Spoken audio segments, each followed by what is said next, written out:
পরিবর্তন বা চেঞ্জ করতে পারবেন আজকে পুরো প্রসেসটা আপনাদের শিখেছি এই ভিডিওর মাধ্যমে। তো আজকের এই ভিডিওটা দেখে তুমি কিন্তু তোমার ফেসবুকের নামটা পরিবর্তন করতে পারবে এই ভিডিওটা দেখার পর। তো দেখো, ফেসবুকের নামটা পরিবর্তন করার জন্য তোমাদের ক্লিক করতে হবে তোমার ফেসবুকের মধ্যে। তো এখান থেকে তোমাদের আইডি হোক বা অ্যাকাউন্ট হোক, আপনি তার নামটা পরিবর্তন করতে পারবেন। তো সিম্পলি এখানে ক্লিক করবেন। এখানে ক্লিক করতে বন্ধুরা, এখানে আপনি থ্রি লাইনেতে ক্লিক করে দেবেন। তারপর এখানে সেটিং অপশানটা আছে, আপনি কিন্তু এই সেটিং অপশানটাতে ক্লিক করে দেবেন, সেটিং অ্যান্ড প্রাইভেসি। তারপর সেটিং অপশানটাতে ক্লিক করে দেবেন। সেটিং অপশানটাতে ক্লিক করে দেবেন, এখানে আপনি ক্লিক করে দেবেন। এখানে ক্লিক করে দেবেন, দেখো এখানে আবার মোবাইলে ক্লিক করে দেবেন।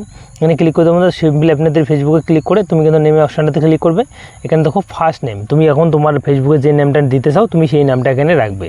তারপর থার্ড নেম মানে টাইটেল, এখানে দেখো লাস্ট নেম মানে টাইটেলটা তোমাদের এখানে দিয়ে তুমি কিন্তু এই যে অপশানটা দেওয়া আছে দেখো এখানে কিন্তু রিভিউ চেঞ্জ, এখানে ক্লিক করবে, তোমার ফেসবুকের কিন্তু নেমটা চেঞ্জ হয়ে যাবে জাস্ট কয়েকটা মিনিটের মধ্যে। তো এরকম করে 2026 সালে তোমার ফেসবুকের অ্যাকাউন্ট হোক বা আইডি হোক, তার নামটা আপনি পরিবর্তন করতে পারবেন খুব সহজে। তো দেখো, একটা ফেসবুকের নামটা পরিবর্তন করে 7 দিন পর আরেঞ্জ করতে পারবেন, 7 দিনের মধ্যে কিন্তু আর কিন্তু চেঞ্জ করতে পারবেন না। তার জন্য তুমি যে ফেসবুকের নামটা পরিবর্তন করতে চাও বা যে নামটা রাখতে চাও, তোমার আইডি প্রুফের মতো নামটা তুমি এখানে দিতে চাও, তো ভেবেচিন্তে তুমি কিন্তু নামটা দিও, কারণ 7 দিন পর কিন্তু চেঞ্জ করতে পারবে।